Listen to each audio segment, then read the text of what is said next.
마태복음 8장 18절로 22절 말씀 나누겠습니다. 예수님의 차별화된 능력 있는 설교와 온갖 병자들을 고쳐주시는 바람에 예수님 주위에는 늘 많은 사람들로 붐볐습니다. 이때에도 사람들이 애워싸자 제자들에게 갈릴리 호수 건너편으로 가자고 하였습니다. 예수님의 12 제자들 외에도 예수님을 따르려던 자들이 많이 있었던 걸로 보입니다. 이때 어느 서기관이 예수님께 말합니다. 선생님이여, 어디로 가시든지 저는 따르리이다. 이에 예수님께서 답변하십니다. 여우도 굴이 있고 공중의 새도 거처가 있으되 인자는 머리 둘 곳 없다.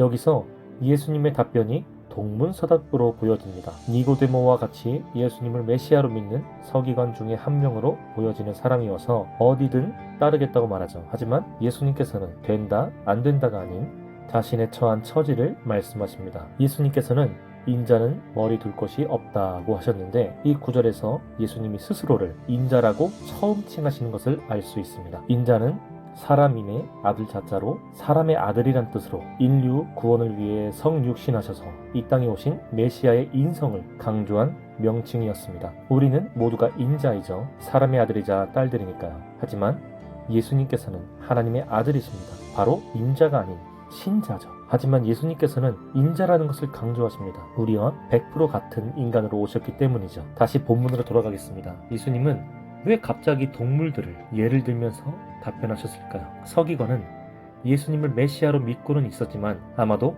고난당하실 메시아가 아닌 이스라엘의 왕으로 통치하실, 군림하실 메시아로 생각했던 것으로 보여집니다.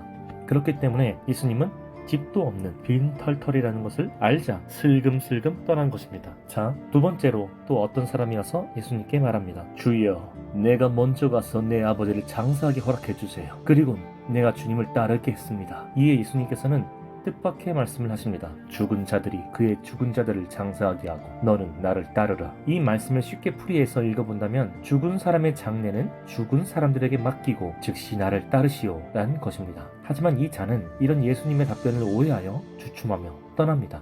이 말씀이 말하려고 하는 것은 예수님께서는 불신자들을 비유하실 때 죽은 자들이라고 비유하십니다. 육적으로가 아닌 영적으로 죽은 자들이란 뜻이죠. 예수님을 진정으로 따르는 사람들이 죽게 되었을 때 잔다라고 말씀하십니다. 예를 들어 회당장 야이로의 딸에게도 사람들이 죽었다 하였지만 예수님께서는 아니다, 잔다 라고 말씀하셨습니다. 곧 불신자들은 육은 살아있으나 영은 죽은 자란 뜻입니다. 아마도 이 자의 아버지는 믿지 아니하는 자였던 것 같습니다. 그래서 죽은 자의 장례는 죽은 사람들에게 맡기라 라는 것은 불신자가 죽었으니까 장례 또한 불신자들에게 부탁하라는 뜻이 되죠. 한마디로 예수님이 아버지의 장례도 허락하지 않으시는 매정하신 분이라는 것이 아니라 비유로 말씀하셨던 뜻이 됩니다. 이 두 사람에 대한 예수님의 말씀의 포인트를 나누겠습니다. 예수님께서는 이 두 사람에게 가장 필요한 것들을 요구하고 계신 것입니다. 쉽게 말하면 먼저 첫 번째 서기관에게 말씀하신 내용의 의미는 나를 따르려면 자신의 재산이나 집이나 물질을 추구하지 말고 다 포기하라는 뜻이 됩니다. 예수님을 따르기 위해서는 이 세상의 모든 부와 권력을 내려놓고 자기 십자가를 지고 가야 한다는 의미입니다. 이 서기관은 예수님께서 왕으로 오셔서 통치하시고 예수님을 따르는 자들을 다 부유케 하시는 그런 메시아로 알고 있었던 거죠. 두 번째 사람에 관한 내용의 의미는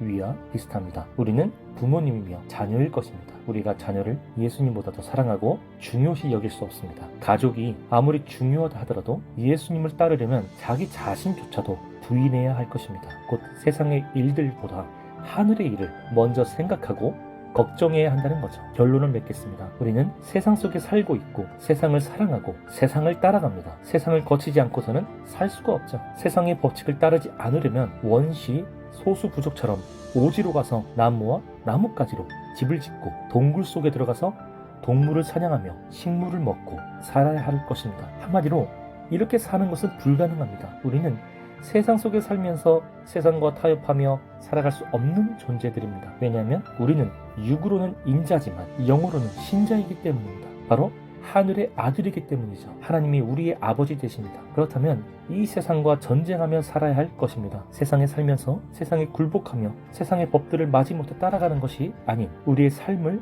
옥죄어오고 우리의 삶을 더욱더 힘들게 할지라도 세상과 타협하지 않는 오직 믿음으로 성령님만 의지하여 이겨내시는 저와 여러분이 되시기를 간절히 소망합니다.